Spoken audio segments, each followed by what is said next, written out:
talendo nabe mu'minu muso nyamara naye ani ala be keleya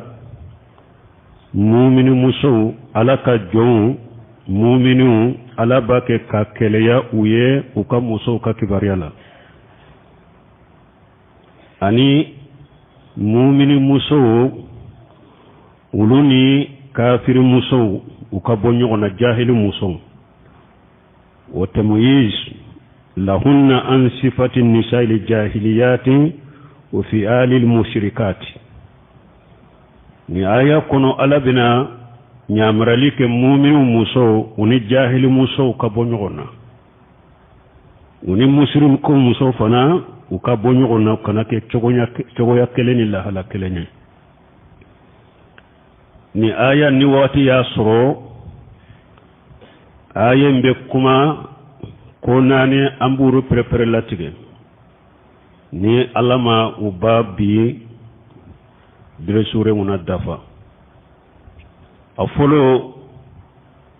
muso ka wali laje fulana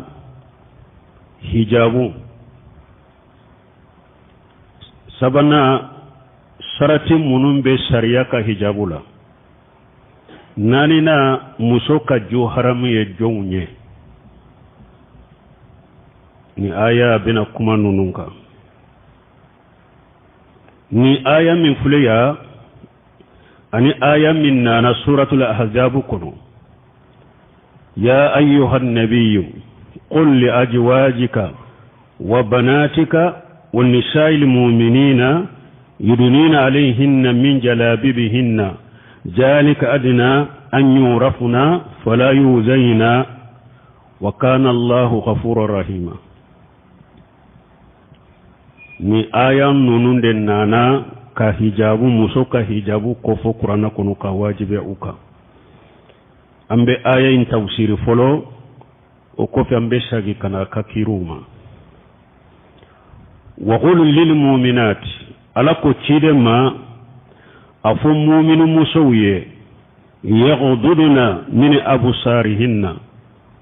uku kan yelu do unyu yelu do uku jigi ko min lili tabidi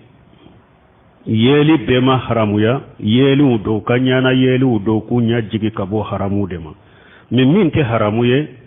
ama fo muso kanu laje nyu be jigi kabo haramu de lajelila ورأت بن كثير كو أي أما حرم الله عليهن من النذر إلى خير أزواجهن عليه من حرام يا أوكا كوكا نلجلك كتا وتشو تنوما ولهذا أقول نند قصو ذهب كثير من العلماء إلى أنه لا يجوز للمرأة النذر إلى إرزال الأذانب بسهوة ولا بغير سهوة أصلا أقول نند قصو قدوني كبغا تشامان تارافي كو أتدغا موسوية إيكال لجلك كتا والي تشيما إيكال لجلك كتا مني دامو نينيو إيمان لجلك كتا مني دامو نينيو أتبير تشوكو سيدوريكا والي تشيلاجي دون كبا تشاما انتارا ننفي وجهب آخرون من العلماء إلى جواز نجرهن إلى الأذانب بغير شهوة دون كبا دوفنا تارفي أبدغ مسو إكال لجلك كتاولي تشيما ندامو لجلته ندامو لجلته أبدغ إكال لجلك كتا تشيما munu nyen fo uyu kadella ke jumaye kama sabata fi sahihi anana bukhari muslim kono anna rasulullah sallallahu alaihi wasallam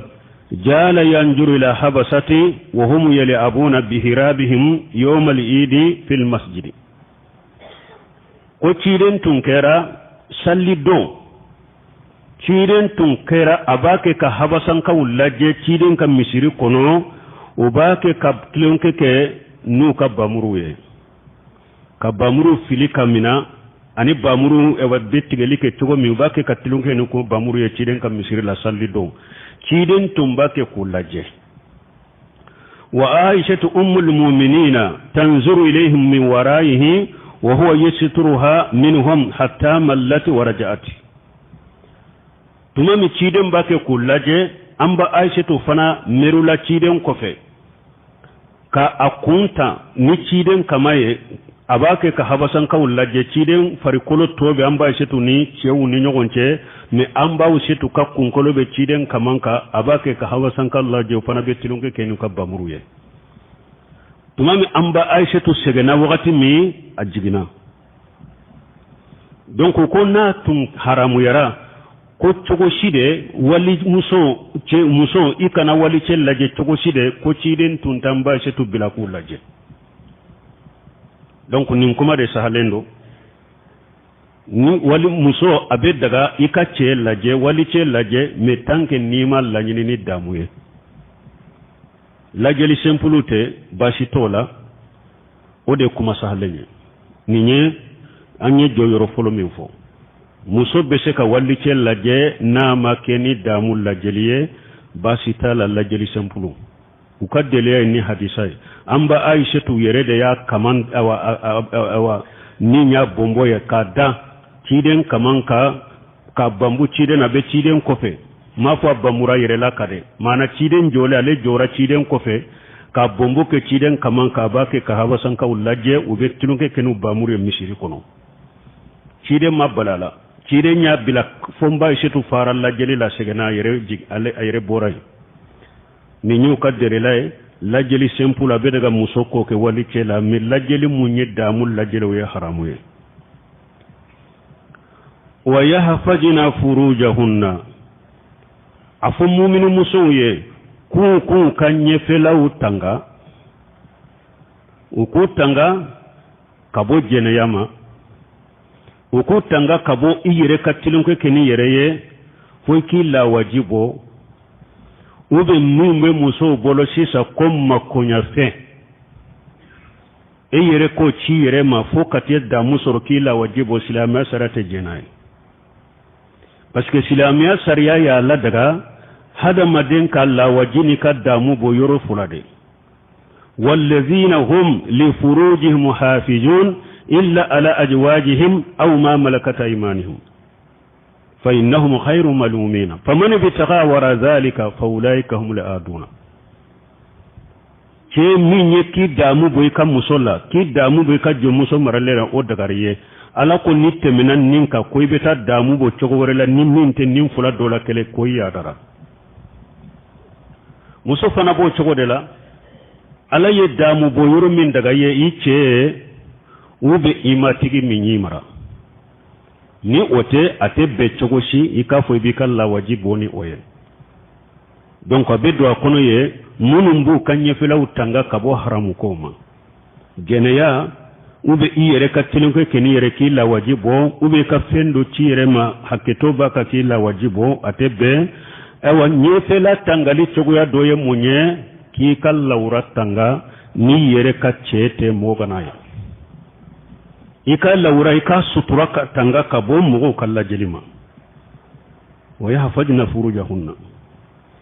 bun kasir ko yahfajna furujahunna qila an al fawahish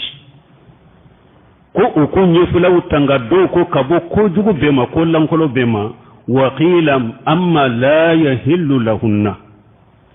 do ko ukunye fulaw tanga kabo fema tunwo fente daga wiye wa qila an zina doku kunye fula utanga kabo janeyama aye imben nimbeta fingo fenye haramu de fingo fenye de ewa wore rikila uraye uku kanye fula utanga kabo obema waya hafajina furujahunna wala yubdina jinatahunna illa ma jahara minha ukanu kam mashri bange mogoye fo mogo munum bena jate fo masri min bangera ni otulu kasagola illa ma jahara min at-tawsir sahalenye munye Abdurrahman Sa'di ya fo ka tawsir kono tafsir karim rahman fi tafsir kalam mannan دون كبا فرلا نيغون كا تفسير من دلا كو تفسير الميسر